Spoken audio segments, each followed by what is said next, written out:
Hallelujah hallelujah. वचन सुनना, बोलो समझना, सर्वशक्तिमान आपका काम है, परमेश्वर। वचन बताना परमेश्वर के दास का काम है। मैं तैयार हूं आपके वचनों को सुनने के लिए, उन्हें ग्रहण करने के लिए। मैं तैयार हूं। मैं अपने दिल को खोलता हूं, इसे ग्रहण करने योग्य बनाता हूं। आज जो कुछ मैं सुनूं, मैं 100 गुना फलों को लेके आऊं। अंधकार की शक्तियां इन वचनों को चुरा ना सके।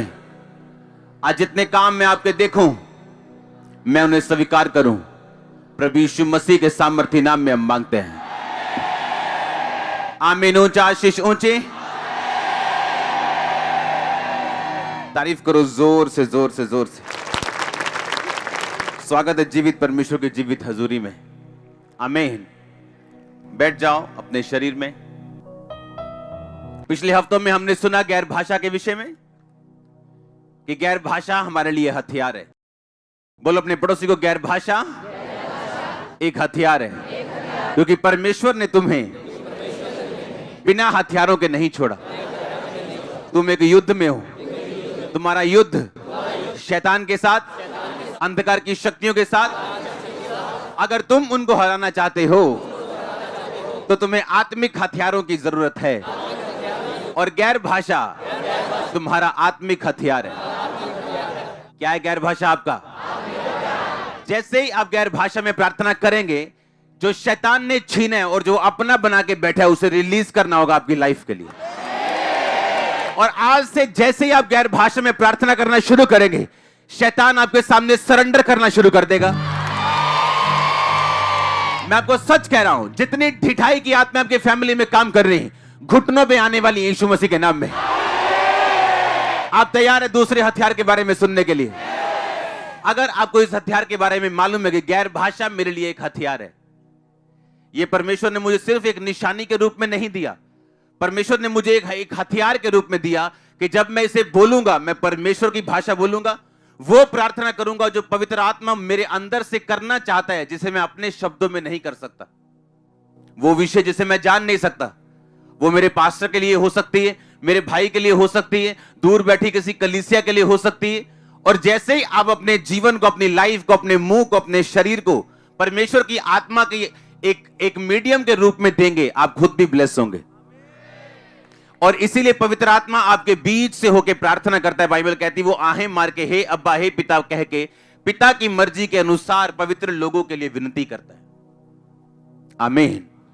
तो गैर भाषा सिर्फ एक निशानी नहीं कि आपके पास पवित्र आत्मा है। गैर भाषा एक हथियार है जिसे आपको इस्तेमाल करना है और अपनी लाइफ को सीधा करना है। क्योंकि याद रखो, बाइबल कहती है कि आसमान से अब कुछ नहीं उतरना, परमेश्वर ने कुछ नहीं करना। उसने क्रूस पे आखिरी शब्द बोले थे, सब कुछ पूरा हुआ, यानी सब काम पूरे हो चुके हैं। अब आपको उन कामों पे विश्वास करना और उनका एडवांटेज लेना। कैसे? इन आत्मा की बातों की नॉलेज रख के, आमीन। दूसरा हथियार जो आज हम बात करेंगे वो है आत्माओं की परख। यह सबसे कम समझा जाने वाला हथियार है एक कलीसिया में। आत्माओं की परख लोग इस तरह से समझते हैं कि आत्माओं की परख का मतलब, नहीं ये मिनिस्ट्री सही नहीं है, ये मिनिस्ट्री सही है, या नहीं ये पास्टर सही नहीं है, नहीं ये प्रॉफिट सही नहीं है। ये आत्माओं की परख नहीं, ये आप जजमेंट दे रहे हो और आप जज नहीं हो। मैं ये नहीं कह रहा कि ये ऐसा हो ही नहीं सकता, ऐसा है, लेकिन ये एक छोटा सा हिस्सा है, स्मॉल हिस्सा है। पूरा वरदान नहीं है किसी को परखना। नहीं ये शैतान है, नहीं ये चर्च शैतानी है, नहीं ये पास्टर शैतान, नो नो नो। ये पूरा आत्मा की परख वाला हथियार नहीं। आत्माओं की परख आप इस तरह से समझते हो कि आपकी लाइफ में क्या घट रहा है और उसके पीछे कौन सी आत्मा है। आज बहुत से विश्वासी बीमारी का, अफ्लिक्शन का आत्मा उनकी लाइफ में काम कर रहे हैं। वो एक बीमारी से छूटते हैं, दूसरी में फंसते हैं, दूसरी से निकलते हैं, तीसरी में फंसते हैं, तीसरी से निकलते हैं, चौथी में फंसते हैं। वो निकलते उनका पति फंस जाता, पति निकलता है, बेबी फंसता है, बेबी निकलता है, मां फंसती, मां निकलती, बाप फंसता है। ये एक बीमारी का आत्मा है और ये अफ्लिक्शन का आत्मा है। और जिसकी लाइफ में ये आत्मा काम कर रहा है, वो बंदा क्लियरली और पूरी तरह से डेडिकेटली परमेश्वर की सेवा नहीं कर पाता और ना ही उसके काम कर पाता।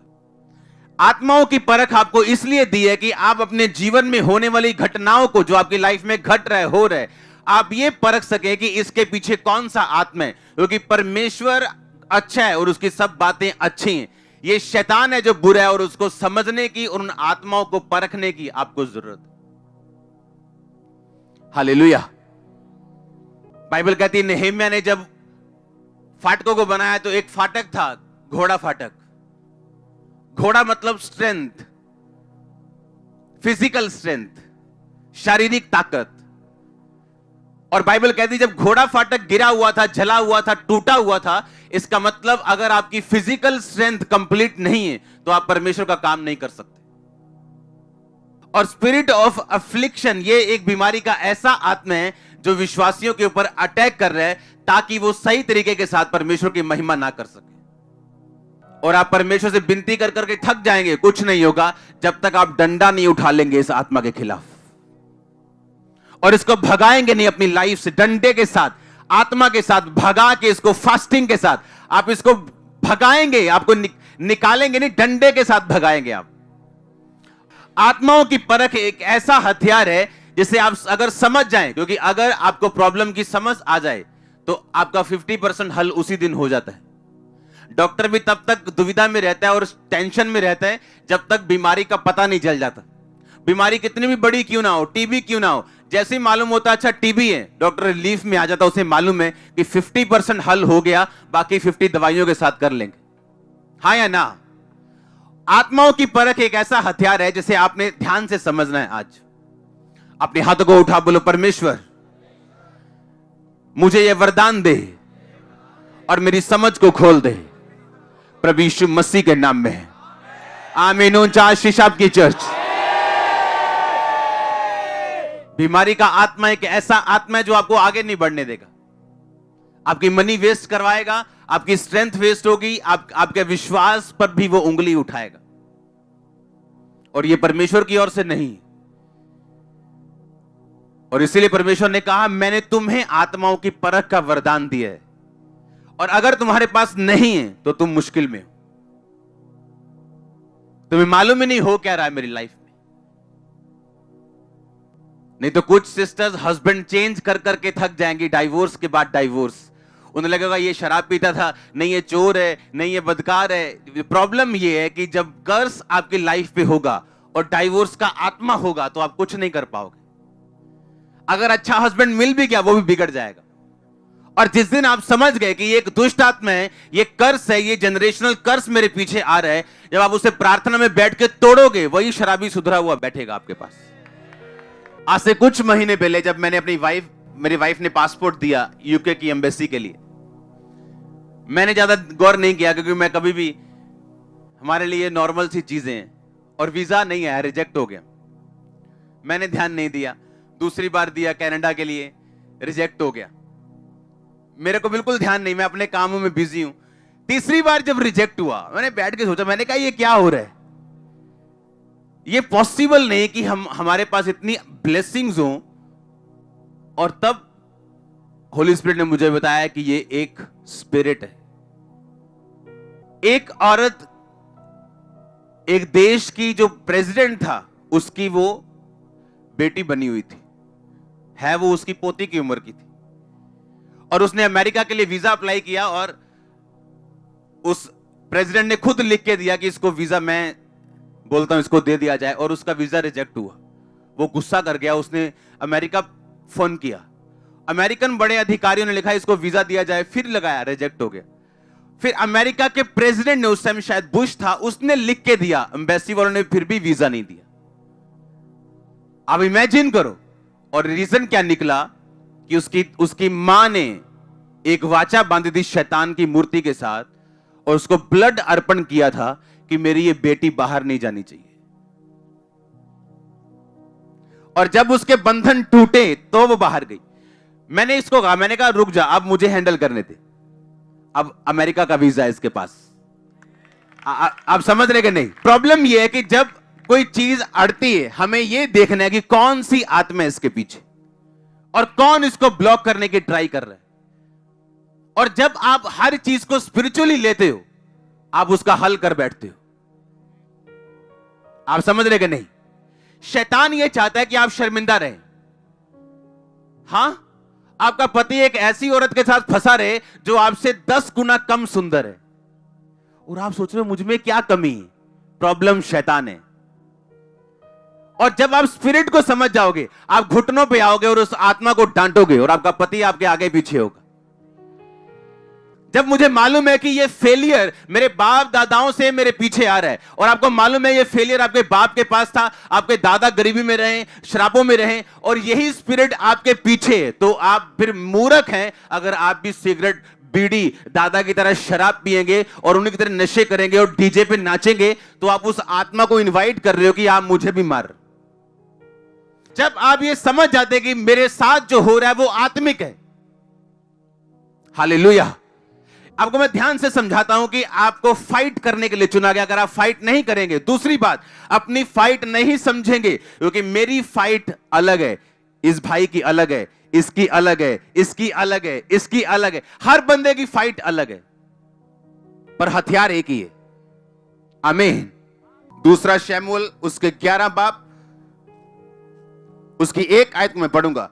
फिर जिस समय राजा लोग युद्ध करने को निकला करते थे, उस समय वर्ष के आरंभ में दाऊद ने योआब को, जो अपने संग अपने सेवकों और समस्त इस्राएलियों को भेजा।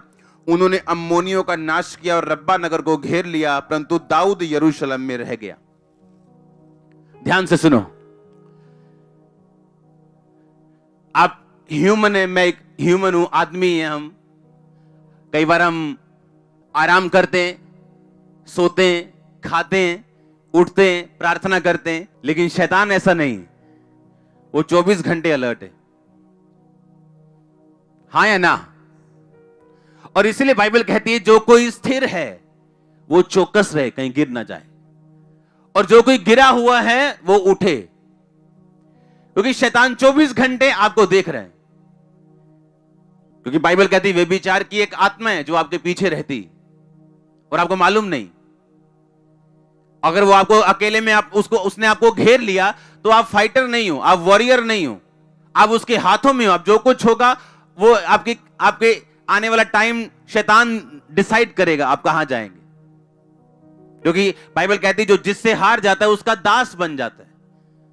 आप व्यभिचार से हार गए हो, उसके दास बन गए हो, अब आप उसके नौकर हो। वो डिसाइड करेगा आप कहां जाओगे। आप डिसाइड नहीं करोगे कि आप इंग्लैंड जाओगे कि अमेरिका जाओगे, वो डिसाइड करेगा आप कहां जाओगे।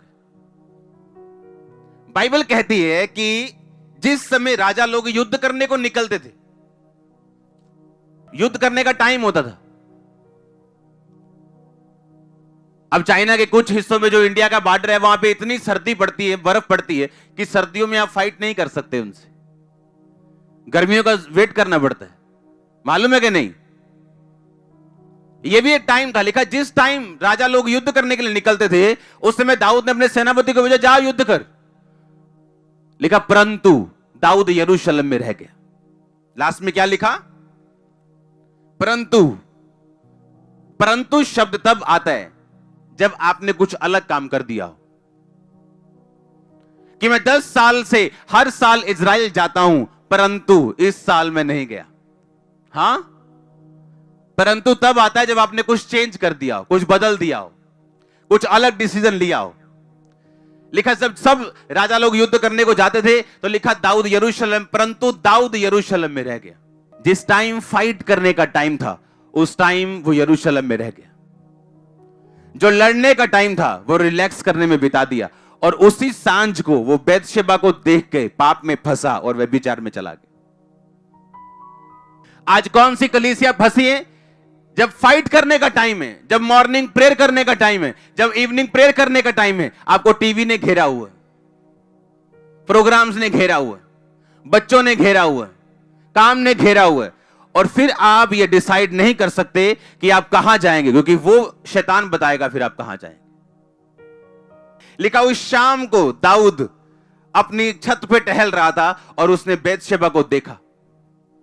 वो उसे औरत सुंदर लगी, उसने पूछवाया ये उसी की पत्नी है? कहते हाँ। कहते इसको लेके आओ। और लिखा उस रात वो उसके साथ सोया और वो गर्भवती हुई। और परमेश्वर ने उसको सजा दी, उसको पनिश किया। जहां से दाऊद निकला था, जिन पहाड़ों पे नंगे पैर वो काम करता था, राजा बनने के बाद उन्हीं पहाड़ों पे उसे नंगे पैर फिर से भटकना पड़ा। शैतान एक ऐसी चीज है, जहां से आप निकले हो वहीं से आपको हमेशा खींचता है। वो हमेशा उसकी ट्राई रहती आपको उसी पोजीशन पे लेके जाना, क्योंकि वो हायर पोजीशन से नफरत करता है, क्योंकि वो उस पोजीशन से गिरा हुआ है और उसकी ये जिद है कि मैं भी उस पोजीशन पे किसी को पहुंचने नहीं दूंगा। जैसे विश्वासी जाने की कोशिश करेगा, जैसे मैं गिरा हूं, मैं उसको गिराऊंगा। और बाइबल कहती है जिस समय राजा युद्ध करने को जाते थे, उस समय दाऊद रिलैक्स कर रहा था, छत के ऊपर टहल रहा था आराम से। जब आपको मालूम है ये 40 फास्टिंग का टाइम है, ये 40 रोजे रखने का टाइम है, ये 10 रोजे रखने का टाइम है, ये 6 घंटे प्रार्थना करने का टाइम है, तो आप किसी पिक्चर को देखने के लिए नहीं जा सकते। आप समझ रहे हो कि नहीं? आपको मालूम है आपकी लाइफ फाइट के अंदर है, शैतान आप पे अटैक कर रहा है, आपको आगे बढ़ना है, आपको टेस्टिमनी बनानी है, आप रिलैक्स नहीं कर सकते। आपको स्पिरिचुअली माइंडेड होना है, आपको सोचना है कहां कमी, कहां प्रेयर की कमी, कहां फास्टिंग की कमी, कहां पवित्र टाइम में कमी, ताकि आप उस टाइम जब आपको आपका लड़ने का टाइम है, आप रिलैक्स ना कर रहे हो। हालेलुया।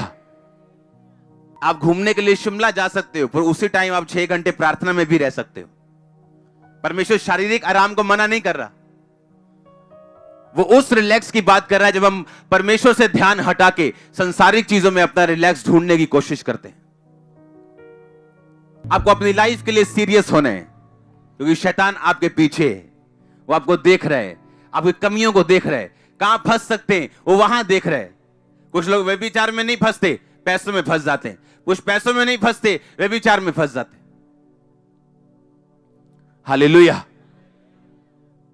आप जानते हैं शैतान आपको जब एक हाथ से मीठा देता है, दूसरे हाथ से वो चीजों को लेता है जिस पर आपकी लाइफ डिपेंड करती है।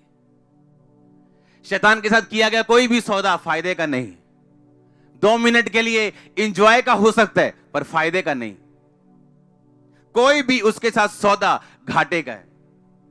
वो कितना भी सुंदर क्यों ना हो, वो घाटे का है। आज से कुछ साल पहले जब हम ये चर्च ये वाली जगह ले रहे थे, साथ की कुछ जगहें ले रहे थे कि कल को जब हमने भवन अंदर बनाना है तो हम बाहर बैठ सकें आराम से अपनी जगह पे, पार्किंग के लिए जगह हो, सब कुछ हो। तो जो लड़के जो टीम में थे वो लोगों के साथ बात कर रहे थे कि ये वाली जमीन हमें चाहिए, रेट तय करते थे। और उनमें से एक लड़के ने जमीन में से दूसरे से कमीशन खा ली। इमेजिन करो। और मेरे एक रिश्तेदार को मालूम हो गया और उसने कहा यार तेरे साथ जो लोग हैं, तेरे साथ रहने खड़े रहने वाले, वो कमीशनें खाते हैं। मुझे बहुत बुरा लगा। मैंने कहा ऐसा तो हो नहीं सकता, क्योंकि मेरे पास जो लोग हैं अगर वो व्यभिचार में, अगर चोरी में, तो मेरे साथ खड़े नहीं रह सकते। वो फायर होंगे और कभी वापस नहीं आएंगे यहां। और जब सब इंक्वायरी हुई तो उसे निकालना पड़ा। और उसे मालूम नहीं था, उससे कुछ दिन पहले मैंने एक टीम मेंबर को गाड़ी दी थी 8 लाख रुपए की गिफ्ट। और मैं 2 गाड़ियां लेने वाला था और दूसरी गाड़ी उसके लिए थी, और होली स्पिरिट ने मुझे मना कर दिया था। और मुझे तब कारण मालूम नहीं था। मैंने कहा शायद होली स्पिरिट इसको 2 महीने बाद देगा या बाद में परमेश्वर से देने के लिए बोलेगा। लेकिन कुछ महीनों में उसका वो सारे स्कैंडल, उसके सब जो क्या बोलते हैं भ्रष्टाचार, हाँ, वो उसका निकल के आया। और जब वो उस 40,000 की चोरी कर रहा होगा, उसे ये मालूम नहीं था कि कोई ऊपर बैठा स्वर्ग में तेरी 8 लाख की गाड़ी रोक रहा है। उसे लग रहा ले अभी भरियां जेबां अंदर कड़ा पता लगना। और मेरा हिसाब शुरू से था जो है वो मुंह पे रखो। मैं जो या पुलपेट पे हूं, मेरी फैमिली जानती, वो मैं आपके बीच में हूं। अगर मैं घर पे वो नहीं हूं तो मैं आपके सामने वो नहीं। और ऐसी मिनिस्ट्री, ऐसे लोगों को परमेश्वर लाइक करता। हालेलुया। क्योंकि मैंने देखा लोगों को पुलपेट से बड़ी बड़ी बातें करते हुए और फैमिली उनकी कुछ और सोचती है उनके बारे में। हालेलुया। अगर आपकी फैमिली आपकी फैन नहीं है तो अभी आप प्रभु में चले नहीं हो। अगर नहीं है तो बनाओ उसे अपनी ब्लेसिंग से, फायर से, आग से। पास्टर्स के फैमिली अगर छोटी छोटी ब्लेसिंग्स के लिए तरसेगी, वो पास्टर के उस खुदा की पूजा कभी नहीं करेगी। पर उस पास्टर की फैमिली जब देखती है कि हमारे फादर के कारण हमें दुनिया घूमने का मौका मिल रहा है, अभी हम पैदा भी पूरी तरह से नहीं हुए, तो वो बोलेगी नहीं, जिसको तू मानता है वो जीवित खुदा है और वही हमारा खुदा है। हालेलुया। आप जानते हैं परमेश्वर अब्राहम से प्यार क्यों करते थे? परमेश्वर ने कहा अब्राहम पे मुझे इतना कॉन्फिडेंस है कि अपने उसके जाने के बाद उसकी फैमिली मुझ में रहेगी। वो इतना सख्त था। हमारे घर 4 साल का बच्चा भी रात को प्रार्थना में बैठता है गैर भाषा में। 4 साल का। सोचो जब वो 14 का हो जाएगा वो क्या करेगा? वो आपकी अगुवाई करता होगा, हां, क्योंकि वो अभी से प्रार्थना में बैठे है। जब आप स्पिरिचुअली अलर्ट हो, आप स्पिरिचुअली एक्टिव हो, आपकी आत्मा अलर्ट है, आप समझ जाओगे कहां कौन सा शैतान काम कर रहा है और कहां क्या चीज काम कर रही है, क्यों काम कर रही है। आपको सब चीजें मालूम होगी और जब आपको मालूम होगी आप फाइट में जाओगे, प्रेयर में जाओगे और उसका हल होगा। अपने हाथों को उठा बोलो थैंक यू जीसस। ऊंची आवाज में हिलाओ अपने हाथों को, बोलो आज से मैं अलर्ट होता हूं, मांगता हूं आत्माओं की परख को। खुदावंद मुझे आत्माओं की परख दे। मैं उसे जजमेंट करने के लिए नहीं, किसी का न्याय करने के लिए नहीं, किसी की निंदा करने के लिए नहीं, पर शैतान के तीरों को, योजनाओं को समझने के लिए करूंगा। और जब मैं उसे समझ जाऊंगा और उसके अनुसार प्रार्थना करूंगा तो मैं आजाद होऊंगा। सर्वशक्तिमान परमेश्वर, मैं तैयार हूं इस वरदान को लेने के लिए। यीशु मसीह के नाम में यह वरदान आपकी लाइफ में एंटर करे। और मैं आपको बता रहा हूं होली स्पिरिट की अगुवाई से यह शुरू होगा आपकी लाइफ में। मैंने कहा यह स्टार्ट होगा आपकी लाइफ में ऑपरेट होना आज से। जब कोई रिश्तेदार आपसे बात करेगा, लोग आपसे बात करेंगे, आप पहचान जाएंगे कौन सा आत्मा इनके अंदर से बात कर रहे हैं। सुनो मेरी बात। परमेश्वर ने कहा पतरस मैं क्रूस पे चढ़ाया जाऊंगा, मुझे लोग मारेंगे, मेरे पे थूकेंगे, मेरे पे मुक्के मारेंगे, थप्पड़ मारेंगे, मुझे मार देंगे। पतरस कहता परमेश्वर खबरदार जो तूने दोबारा ऐसा बोला, तो खबरदार जो तूने ऐसा बोला, तो कभी नहीं मरेगा। परमेश्वर ने कहा शैतान मेरे सामने से क्या हो जा। आप जानते हैं जब आप आगे बढ़ रहे होते हैं, आपके क्लोज पर्सन के अंदर से दुष्ट आत्मा काम कर सकता है, आपको परमेश्वर से हटा सकता है, आपके विश्वास को कमजोर कर सकता है। और अगर आपको आत्माओं की परख नहीं, आप घबरा जाएंगे और बोलेंगे नहीं तू शैतान है। उस पतरस को जिसको 5 मिनट पहले प्रभु यीशु मसीह ये कह रहे थे कि मैं तेरे पर बड़ी कलीसिया बनाऊंगा, स्वर्ग राज्य की कुंजियां दूंगा, जो तू नीचे खोल देगा ऊपर खुल जाएगा, नीचे बांध देगा ऊपर, उसको चढ़ा दिया था परमेश्वर ने हाई लेवल पे, और 5 मिनट बोल दिया तू शैतान है।